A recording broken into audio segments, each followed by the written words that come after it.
에스겔서 17장 이 포도나무에 관한 이 비유가 나오는데요. 에스겔서에서는 15장, 17장, 19장이 포도나무에 관한 비유가 나옵니다. 성경에서 보면 이 비유 가운데서 포도나무 그리고 또 감람나무 이런 나무들에 관한 이야기가 나올 때 이스라엘에게서는 가장 중요한 상징적 의미로서 이스라엘을 설명하는 나무입니다. 마치 대한민국은 무궁화 이렇게 얘기하지 않습니까? 그래서 무궁화는 대한민국을 상징하는 꽃인 것처럼 이 이스라엘을 상징하기 위해서 포도나무와 감람나무를 사용하고 있다라는 것입니다. 그래서 이 17장에 있는 포도나무는 하나님께서 이제 새로운 이스라엘을 세우시고자 하는, 그래서 하나님의 의를 따르는 백성들, 그래서 하나님의 말씀에 순종하여 그 뜻에 따라 나가는 하나님의 의로운 백성, 그 나라를 다시 세우시고자 하는 하나님의 그런 그 뜻, 그런 계획들을 발표하는 그런 내용과 같습니다. 어떻게 보면 지금 이스라엘에게 있어서는 정말로 꺼지지 않는 그 등불의 희미함을 오늘 이 17장 말씀에서 보고 있다는 얘기입니다. 본문의 그 역사적 정황이나 상황 배경을 먼저 설명을 드리면, 남유다는 그 여호야긴이라고 하는 그 왕이 바벨론 느부갓네살 왕의 침공에 의해서 포로로 끌려가게 됩니다. 그리고 나서 대신 세워지게 된 왕이 누구냐면 시드기야입니다. 근데 이 시드기야 왕이 그 바벨론의 조공을 마치고 바벨론에 의한 통치에 그대로 따르는 그 와중에 은밀하게 탈바벨론 계획을 세워서 그 유다의 아랫지방에 있었던 애굽, 이집트하고 조용히 손을 잡습니다. 그리고 이집트와 유다가 바벨론의 배반을 행하게 됩니다.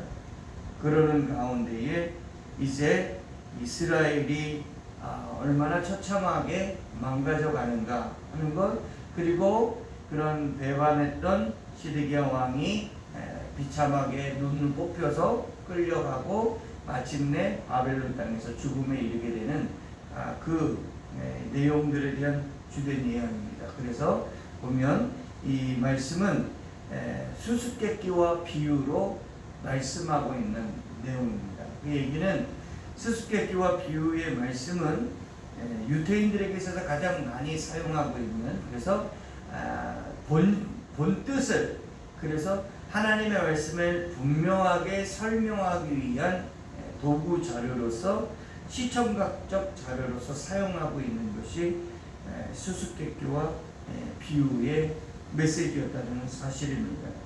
그래서 먼저 3절 말씀부터 해서 쭉 읽어 나가면서 이게 무슨 내용인지 내용을 파악하도록 하겠습니다. 17장 1절부터 10절까지 같이 먼저 읽겠습니다. 한 절씩 교독하겠습니다. 여호와의 말씀이 내게 임하여 이르시되, 인자야 너는 이스라엘 족속에게 수수께끼와 비유를 말하라. 여호와께서 이같이 말씀하여 이르시되, 색깔이 화려하고 날개가 크고 깃이 길고 털이 숱한 큰 독수리가 레바논에 이르러 백향목 높은 가지를 꺾되 그 연한 가지 끝을 꺾어가지고 장사하는 땅에 이르러 상인의 성읍에 두고 또 그 땅의 종자를 꺾어 옥토에 심되 수양버들 가지처럼 큰 물가에 심더니 그것이 자라며 퍼져서 높지 아니한 포도나무 곧 굵은 가지와 가는 가지가 난 포도나무가 되어 그 가지는 독수리를 향하였고 그 뿌리는 독수리 아래에 있었더라. 또 날개가 크고 털이 많은 큰 독수리가 하나가 있었는데 그 포도나무가 이 독수리에게 물을 받으려고 그 심어진 두둑에서 그를 향하여 뿌리가 뻗고 가지가 퍼졌도다. 그 포도나무를 큰 물가 옥토에 심은 것은 가지를 내고 열매를 맺어서 아름다운 포도나무를 이루게 하려 하였습니다. 너는 이르기를 주 여호와의 말씀에 그 나무가 능히 번성하겠느냐? 이 독수리가 어찌 그 뿌리를 빼고 열매를 따며 그 나무가 시들게 하지 아니하겠으며 그 연한 잎사귀가 마르게 하지 아니하겠느냐? 많은 백성이나 강한 팔이 아니라도 그 뿌리를 뽑으리라. 볼지어다 그것이 심어졌으나 심어졌으나 번성하겠느냐? 동풍에 부딪힐 때에 아주 마르지 아니하겠느냐? 그 자라던 두둑에서 마르리라 하셨다. 자, 수수께끼와 비유의 가장 궁극적인 목적은 그 본 뜻, 진짜를 설명하기 위한 시청과 교재라고 했어요. 근데 이 수수께끼와 이 비유의 말씀을 우리가 읽어 나갔고, 그 당대에 이스라엘의 그 멸망의 그 순간에 이 메시지가 전달될 때에 이거 제대로 알아들었을까요? 못 알아듣습니다. 이게 무슨 말이지? 이 3절에 나오는 색깔이 화려하고 날개가 크고 깃이 길고 털이 숱한 큰 독수리, 이게 누굴까? 이게 뭘까? 라는 의문이 들 겁니다. 그러니까 사람이 이 말씀을 들으면 들을수록 이게 무슨 말씀인지 모르겠다고 하는 혼란에 빠지게 됩니다. 그때에 이 말씀은 이거다라고 얘기하게 되면 집중도가 확 오는 거예요. 아, 이거구나 하는 거예요. 그냥 쉽게 하면 쉬운 말씀은 한 귀로 왔다 한 귀로 쓱 지나가 버려요. 그런데 조금 어렵게 들려진 이야기는 그것이 기억에 맞는다는 거죠. 그래서 하나님의 말씀이 우리 안에서 이게 말씀이 그러한가 안 그런가, 그러니까 그 말씀에 대한 이게 뜻이 무엇이고 이 말씀이 가르치는 핵심이 무엇인가에 대한 갈등이 우리 안에 일어나는 가장 유익한 것은 바로 그 말씀을 통하여 내가 분명한 사실을 잡을 수 있게 된다는 사실입니다. 그래서 이 3절에 나오고 있는 깃이 크고 털이 숱한 큰 독수리는 바로 누구를 얘기하냐면 바벨론 왕 느부갓네살을 얘기합니다.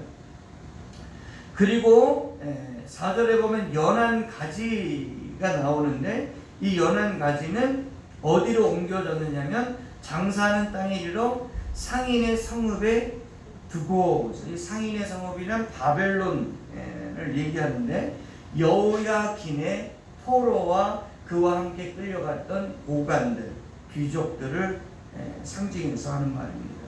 그리고 5절 말씀에 또 그 땅의 종자를 꺾고 옥토에 심되라고 얘기할 때 그 땅의 종자는 누굴 얘기하냐면 눈 뽑힌 시드기야 왕을 가리켜서 하는 말입니다.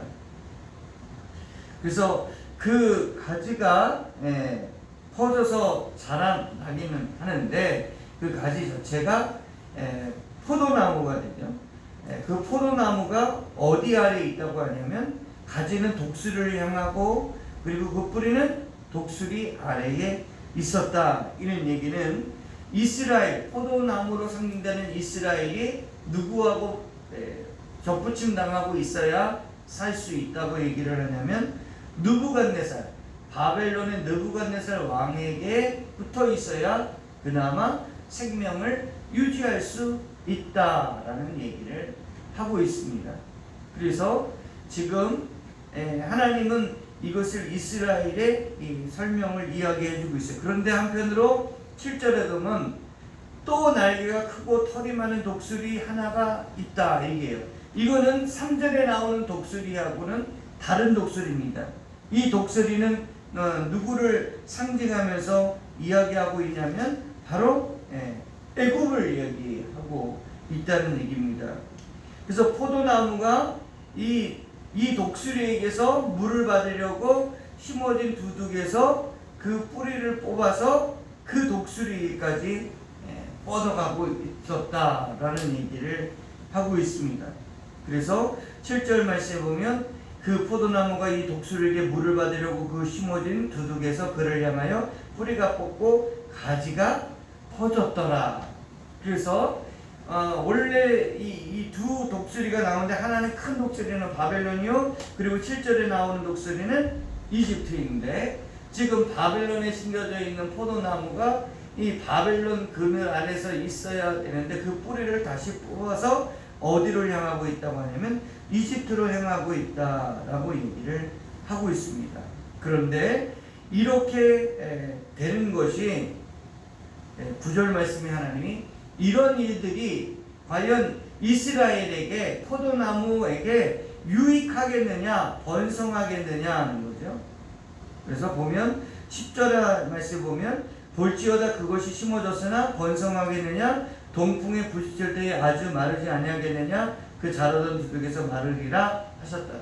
결국은 이 포도나무는 말라 죽을 거다는 거예요. 어디로 가면? 이집트로 내려가면, 그들과 손을 잡으면 내려갈 거라는 얘기예요. 이 얘기는 하나님이 정해놓으신 이스라엘의 가는 길은 어디로 가게 돼 있냐면 바벨론에게 항복하고 바벨론에 가 있어야 그나마 생명을 얻는 거예요. 그래서 바벨론의 포로가 되고 바벨론에 머물게 되는데, 지금 이 시드기야는 그 명령을 어기고 완전히 배반을 하게 되죠. 그래서 그 대가를 시드기야가 톡톡히 치르게 됩니다. 자, 17장 11절부터는 이 비유에 대한 해석의 말씀으로 나오고 있습니다. 11절 말씀부터 우리 21절까지 같이 읽겠습니다.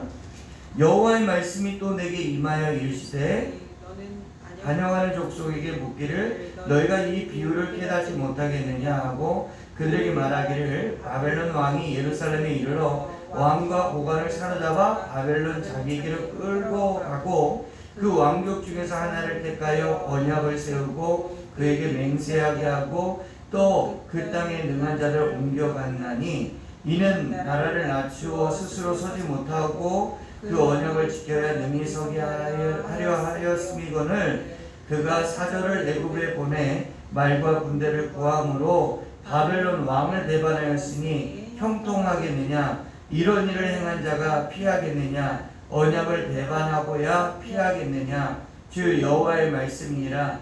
내가 나의 삶을 두고 맹세하노니 바벨론 왕이 그를 왕으로 세웠거늘 그 맹세를 저버리고 언약을 배반하였은즉 그 왕이 거주하는 곳 바벨론에서 왕과 함께 있다가 죽을 것이라. 대적이 토성을 쌓고 사다리를 세우고 많은 사람을 멸절해야 할 때에 바로가 그 큰 군대와 많은 무리로도 그 전쟁에 그를 도와주지 못하리라. 그가 이미 손을 내밀어 언약하였거늘 맹세를 없인 여겨 언약을 배반하고 이 모든 일을 행하였으니 피하지 못하리라. 그러므로 주 여호와의 말씀이니라. 내가 나의 삶을 두고 맹세하노니 그가 내 맹세를 없인 여기고 내 언약을 배반하였은즉 내가 그 죄를 그 머리에 돌리되 그 위에 내 그물을 치며 내 올무에 걸리게 하여 끌고 바벨론으로 가서 나를 반역한 그 반역을 거기에서 심판할지며 그 모든 군대에서 도망한 자들은 다 칼에 엎드러질 것이요 그 남은 자는 사방으로 흩어지리니 나 여호와가 이것을 말할 줄을 너희가 알리라. 자, 11절부터 21절까지 제일 많이 나오는 단어가 뭡니까? 제일 많이 나오는 단어가 무엇일까요? 반역. 12절 말씀에 반역이라는 단어가 나오고 있습니다. 그리고 또 15절 말씀에도 그가 뭐 하고 있습니까? 배반했다라는 이야기를 하고 있습니다.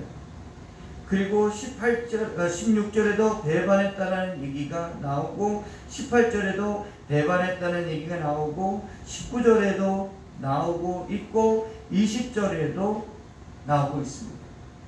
이스라엘이 그 완전히 멸망당하는 것, 그리고 그 심판을 당하게 되는 것은 무엇 때문이다?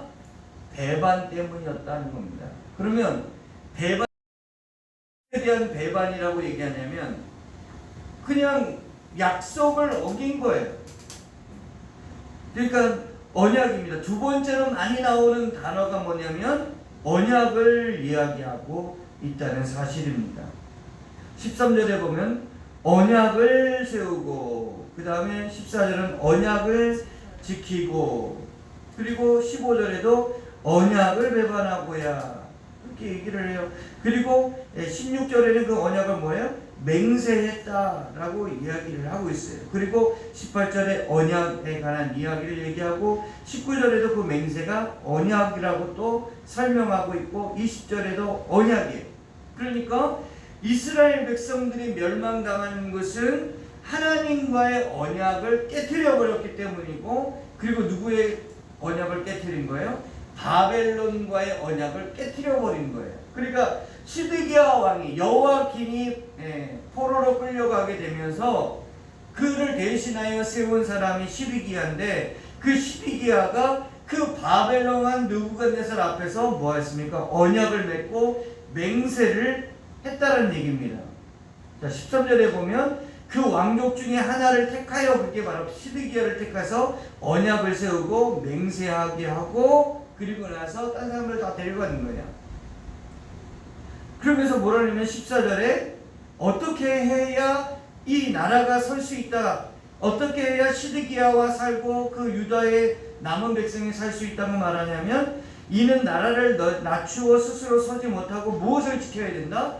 언약을 지켜야 능히 서게 하려 하는 것이다. 언약을. 그러니까 언약을 지키면 된다는 거예요. 자, 아담과 하와가 에덴 동산에서부터 내어 쫓김을 당하고 사망의 음침한 골짜기로 헤매고 다닐 수밖에 없었던 이유가 무엇이 있어요? 하나님과 사이에 있었던 언약을 깨버린 거죠. 네? 모세가 십계명을 받아서 내려왔을 때에 모세가 그 율법을 던져서 깨트려요. 그 일은 뭡니까? 하나님과 그 백성 사이의 언약을 깨트려 버리는 거예요. 그들의 배반, 그 언약을 어김으로 말미암아 드러나는 마지막 길은 사망의 길밖에 없다고 하는 사실을 얘기하고 있어요. 그 길을 벗어나고자 스스로 자기들이 생각하고 계획을 세운 방법이 뭐냐면, 그래, 이집트하고 손잡으면 되겠죠. 근데 이들이 잊어버린 것은 뭡니까? 이집트의 종되었던, 결국은 이집트로 종살이했던 이스라엘을 하나님이 그 구원해냈던 사건들을 망각하고 다시 어디로 가는 거예요? 살겠다고 애굽에 들어가는 거예요. 광야에서 하나님이 싫다고 얘기하고 어디로 돌아간다는 거예요? 애굽으로 돌아가는 거예요. 근데 그게 살겠느냐는 거예요. 내 언약을 어기고도 살겠느냐, 나를 배반하고도 살겠느냐, 살 수 없다라는 거예요. 그러니까 하나님은 그 바벨론을 통하여 우리가 언약을 깨뜨림으로 말미암아 우리가 이 심판의 자리에 있다라고 하는 것을 얘기하면서 하나님이 목적하시는 바는 뭐냐면, 그 언약의 자리를 다시 돌아오라는 거예요. 그 언약의 자리로 다시 회복하라는 거예요. 천부의 의지 없어서 손들고 옵니다. 회개하여 돌아오게 하고자 하는 게 그 목적이었습니다. 이사야 선지자를 보내고 예레미야 선지자를 보내고 이제 에스겔 선지자를 통하여 이 환상과 이 수수께끼와 이 비유를 통하여 말씀하시는 것은 너희는 내게로 다시 돌아오라는 얘기입니다. 예수 그리스도께서 비유가 아니면 말씀하지 않았던 것도 그 비유의 가장 궁극적인 목적은 너희는 지금 밖에 있는데 하나님의 나라 안으로 돌아올 기회를 주시는 거예요. 어떻게 하면 하나님께 돌아오느냐고 할 때 그 하나님의 언약을 회복하는 것입니다.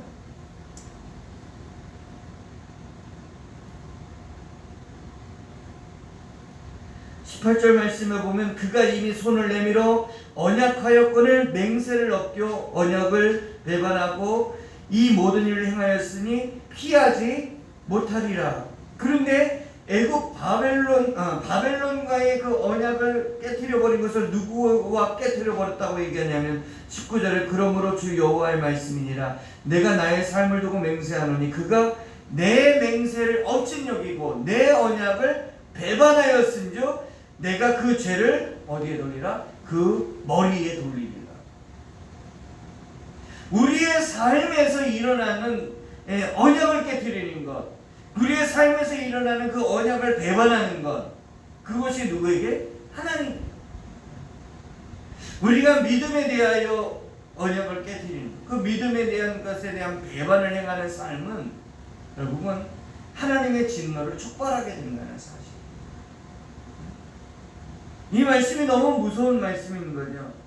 우리가 살기 위해서 이 방도 쓰고 저 방법도 쓰고 이 사람도 찾고 저 사람도 찾지만 믿음의 백성들은 하나님의 언약으로 말미암아 관계되어져 있는 그리스도인들은 어디 사방팔방을 먼저 찾는 것이 아니라 오직 하나님의 주권과 섭리 가운데서 그 일어난 일들을 하나님의 주신 때를 그냥 인내함으로 그 자리를 버티는 거예요. 피한다고 피할 수가 없고 도망간다고 도망갈 수가 없고 숨는다고 숨을 수가 없다는 거예요. 우리가 바다 끝 저 끝까지 가 있어도 하나님 우리를 찾아내시는 분입니다. 그래서 아담이 하나님의 두려움 가운데 죄를 범해 숨었을 때에 아담의 이름을 부릅니다. 아담아 아담아 내가 벗었으므로 그 죄로 말미암아 내가 여기 숨었나이다. 누가 너를 거기에 벗어나게 네 벗음을 누가 지적해 줬느냐.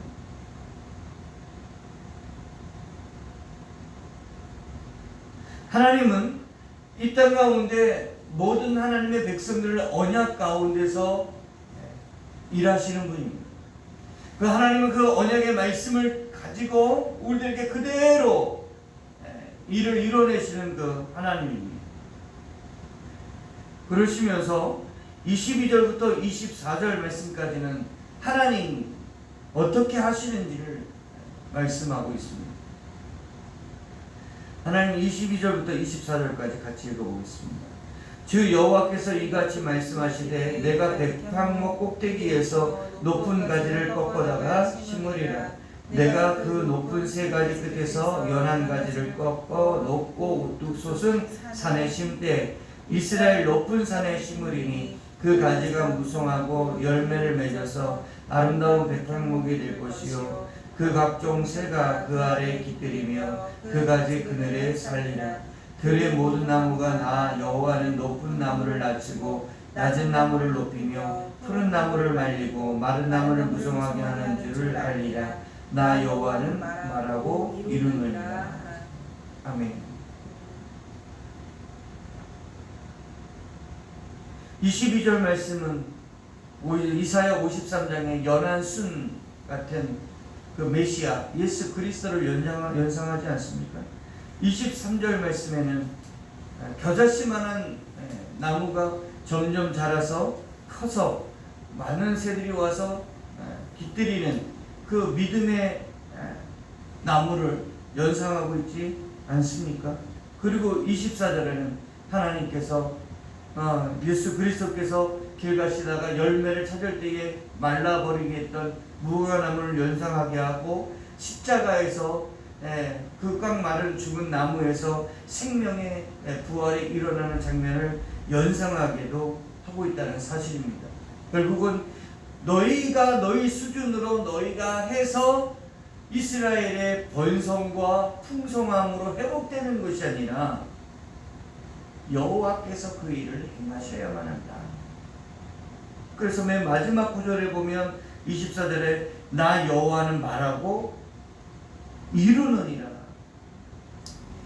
이사야 선지자에게 말씀하신 건 나는 성취하는 하나님. 이게 우리의 믿음입니다. 내 마음대로 내가 하고 싶은 대로 다 하는 것이 그리스도인이 아니라 오직 하나님이 그 일을 이루어 주실 때까지, 하나님이 그의 환경을 바꿔 주실 때까지, 하나님이 거기에서 우리들하고 움직이도록 하실 때까지 오직 인내로 말미암아 머물게 하신 줄로 재워진 그 구역에 머물다고 한다는 사실입니다. 때로는 우리가 그것을 하나님의 음성을 듣기 위하여 몸부림치며 금식하며 기도할 때에 조심해야 될 것은 내가 이미 답을 정해놓고 기도하는 경우들이 있어요. 내가 이것을 결정해놓고 이것을 내가 계획해놓고 하나님 앞에 기도해요. 하나님 내가 이거 하려고 합니다. 내가 이렇게 하려고 합니다. 자기의 소원을 제가 받고 자기가 원하는 바에 대한 확인을 받기 위해서 하나님을 해요. 그래놓고 응답 받았다고 얘기하죠. 하나님이 가라 그러는데요. 하나님이 떠나라 그러는데요. 하나님이 하지 말라 그러는데요. 하나님이 하라 그러는데요. 자기의 소원을 가지고 하나님을 흔들고 있다는 거예요.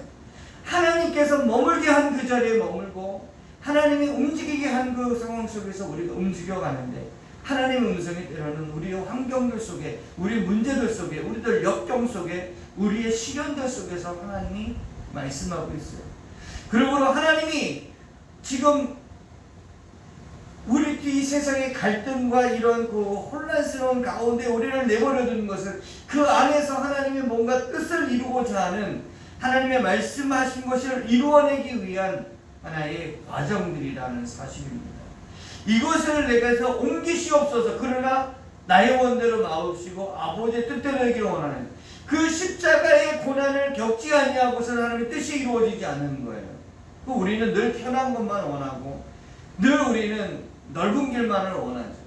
그래서 이게 없으면 되겠고 요거 빼떼어주면 나는 좋을 것 같고, 그래서 하나님이 우리의 인생에 유익으로 주었던 것들을, 가시들을 자꾸 뺄라 그래요. 그래서 물론 바울도 그 가시를 뽑아내기 위해서 하나님 앞에 기도하고 또 기도합니다. 그럴 때 하나님은 그 가시에 대해서 말씀하기를 이것이 내게 유익하다.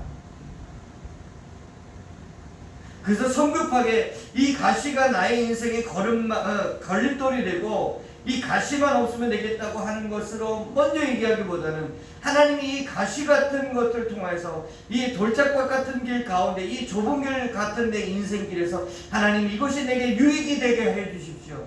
이것의 변화가 유익이 되게 해 주십시오. 그래서 24절에 있는 것처럼 높은 나무는 낮추고 낮은 나무는 높이고 푸른 나무는 말리고 마른 나무를 무성하게 하시는 하나님의 그 초월적인 신비한 역사, 내 눈에 보이는 대로 내가 원하는 대로 역사하시는 것이 아니라 하나님이 말씀하신 대로 이루어지는 그 역사의 현장에 우리가 설 수 있도록 우리 마음을 열어야 한다는 사실입니다. 그래서 내 뜻대로 되는 것이 하나님 나라가 아니에요. 하나님 말씀대로 이루어지는 것입니다. 그것을 내가 너희들에게 보여주겠다는 얘기예요.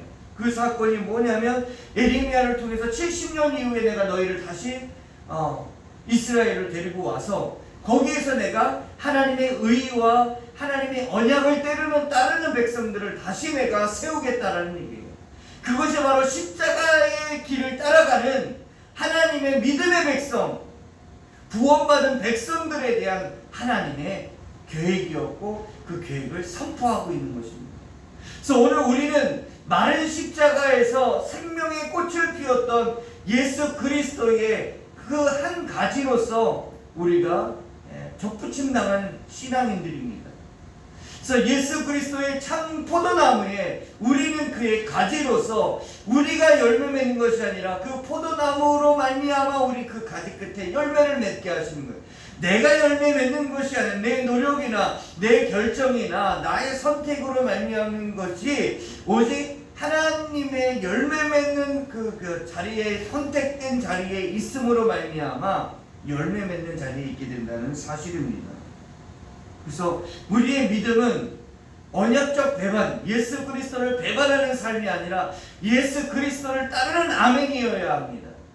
예수님께서 이 삶의 역사의 틈바구니 속에서, 대한민국 속에서 사람과 사람의 관계들 속에서 우리를 머물게 하시는 것은 바로 하나님의 말씀을 이루기 위한 과정이 있다는 사실입니다.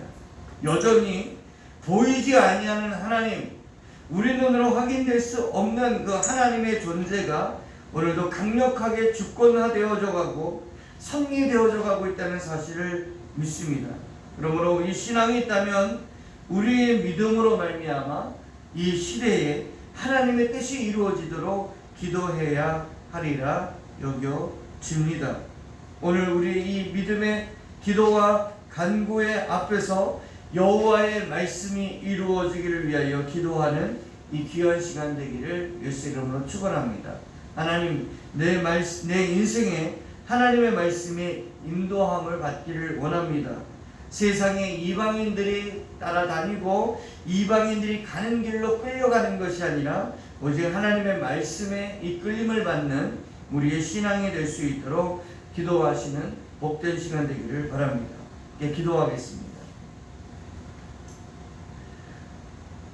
전능하신 아버지 하나님, 영원한 하나님의 나라의 왕이 되신 아버지 이름을 찬양하며 기뻐 노래하오니 이 찬양의 기도가 하나님께 영광이 되게 하여 주시옵소서.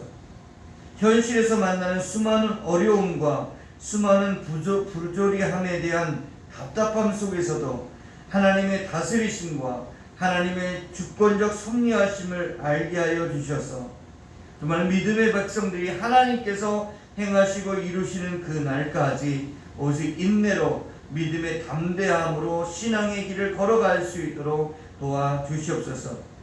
구원의 언약 가운데 예수 그리스도를 믿게 하셨으니 이 믿음의 배반과 이 믿음을 깨트리는 그 길로 설지 아니하도록 인도하여 주시옵소서. 예수님의 이름으로 기도드리옵나이다. 아멘. 오늘 이 밤에 기도할 때에 하나님의 언약의 말씀, 예수 그리스도를 따르는 신앙의 변치함을 위해서 기도해 주시기를 바랍니다. 그래서 교회는 오직 예수 그리스도를 따르는 일에 전심전력을 다해야 한다는 것이고 그 일에 우리가 하나 되어야 한다는 사실입니다. 찬송가 315장 찬양 드리시면서 나의 언약의 믿음이 되신 예수 그리스도를 따르는 믿음의 기도와 결단이 있기를 예수 이름으로 축원합니다. 315장입니다.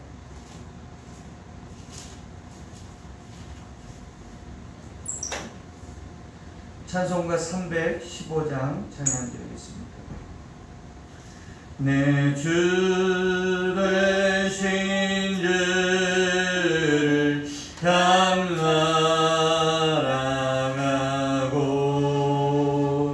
온 그에게 죄를 사고합니다.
찬송할 만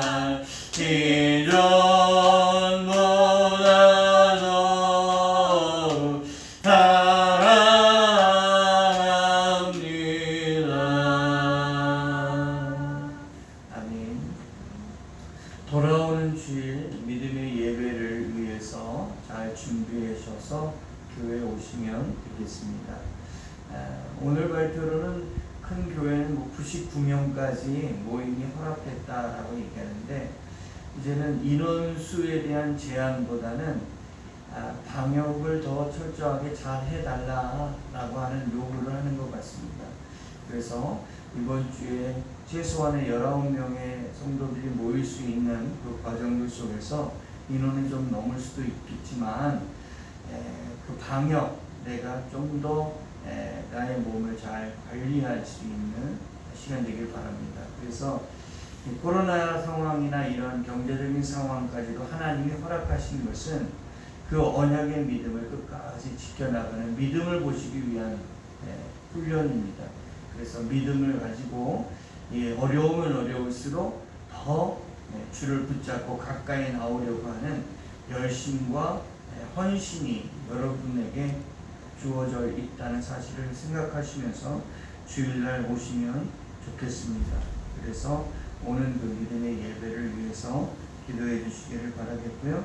8월은 항상 기뻐하는 달입니다.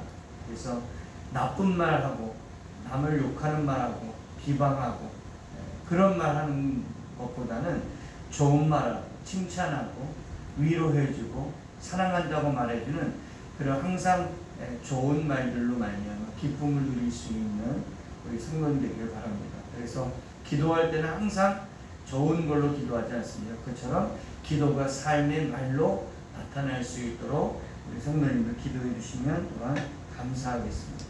오늘도 수고 많으셨고 한 주간 수고하셨습니다. 주일날 뵙겠습니다. 우리 주일기도 너무너무 바치겠습니다. 하늘에 계신 우리 아버지여, 이름이 거룩히 여김을 받으시오며 나라의 마옵시며 뜻이 하늘에서 이루는 것 같이 땅에서도 이루어지이다. 오늘날 우리에게 일용할 양식을 주옵시고 우리가 우리에게 주인자를 사하는 것 같이 우리의 죄를 사하여 주옵시고 우리를 시험에 들게 하지 마옵시고 다만 악에서 구하옵소서. 그의 나라와 번성과 영광이 아버지께 영원히 있사옵나이다. 아멘.